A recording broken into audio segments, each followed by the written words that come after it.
आज की इस क्लास में हम मुहावरा किसे कहते हैं, उदाहरण सहित और साथ ही साथ मुहावरे की 5 विशेषताओं को देखने वाले हैं। तो देखिए, सबसे पहले जानिए मुहावरा क्या होता है। तो देखिए, मैंने कुछ बिंदु लिख रखे हैं यहाँ पर पहले से ही, ध्यान से समझिएगा। पहला है वाक्यांश। तो मुहावरा जो होता है वहाँ एक वाक्यांश होता है। वाक्यांश का शाब्दिक अर्थ क्या होता है? वाक्य का टुकड़ा होना, यानी पूरा एक सेंटेंस नहीं है मुहावरा।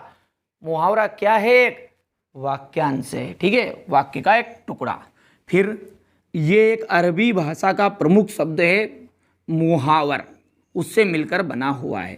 मुहावरा अरबी भाषा का प्रचलित शब्द मुहावर से मिलकर बना है, जिसका शाब्दिक अर्थ है अभ्यास या फिर बातचीत, ठीक है। तो कुल मिलाकर बात यहाँ पर कह सकते हैं कि कोई भी जो वाक्यांश है वहाँ प्रयोग में लाते लाते यानी बातचीत में आते आते उसका अभ्यास होते होते इतना प्रयोग उसका होने लगा कि वहाँ विशेष अर्थ देने लग गया। जैसे एग्जाम्पल, अंधे की लाठी, इसको इतना प्रयोग किया गया कि यहाँ एक विशेष अर्थ इसने प्रदान कर दिया। किस तरह का?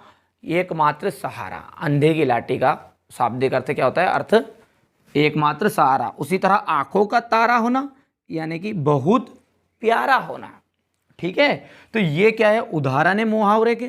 तो कुल मिलाकर परिभाषा आप किस तरह देंगे कि जब कोई भी वाक्यांश प्रयोग होते होते या प्रयोग में आते आते, जब कोई वाक्यांश प्रयोग में होते होते वहाँ एक विशेष अर्थ देने लगता है तो वहाँ मुहावरा बन जाता है। यानी कि उस वाक्यांश को ही मुहावरा कहते हैं जो प्रयोग में आते आते एक विशेष अर्थ देने लग गया, वहाँ बन गया मुहावरा।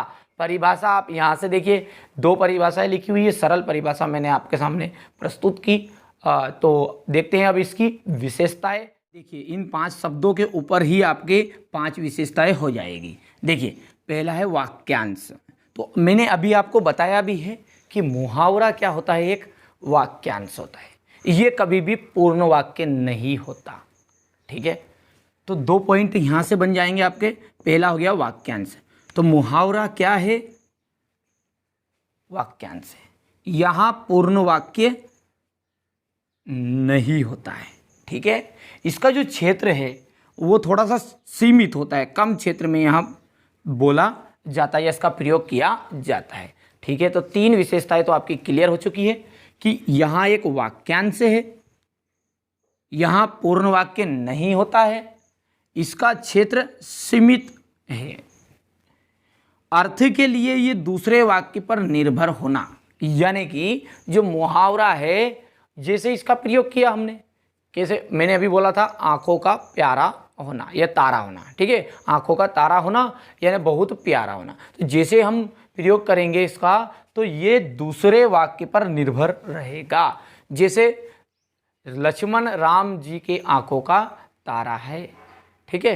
तो ये क्या है? अर्थ के लिए दूसरे सेंटेंस पर निर्भर है। साथ ही साथ ये जो समाज के रीति रिवाज जो हमारे हैं, परंपरा है, उनके निर्माण में भी सहायक है, ठीक है। तो ये 5 विशेषताएं हैं और जो कि बहुत ही सरल है और सटीक है। और मैंने सिंपल लैंग्वेज में लिखने का प्रयास भी किया है कि यहाँ एक वाक्यांश है, मुहावरा पूर्ण वाक्य नहीं होता है, इसका क्षेत्र सीमित है, मुहावरा अर्थ के लिए दूसरे वाक्य पर निर्भर होता है, और मुहावरा जो है समाज के रीति रिवाजों तथा परंपराओं के निर्माण में भी सहायक होता है। वैसे आपको देखिए यहाँ पर एक कॉपी का स्क्रीनशॉट भी नज़र आ रहा होगा। बढ़िया से आप इसकी विशेषताओं को अच्छे से कंप्लीट कर लीजिएगा, गुण को अच्छे से कंप्लीट कर लीजिएगा। और यदि कोई भी डाउट है, कोई भी समस्या शेष रह गई हो तो बेझिझक कमेंट कर दीजिएगा, आपकी समस्या का समाधान करने का प्रयास किया जाएगा। और यदि अभी तक चैनल को सब्सक्राइब नहीं किया है तो सब्सक्राइब जरूर करिएगा।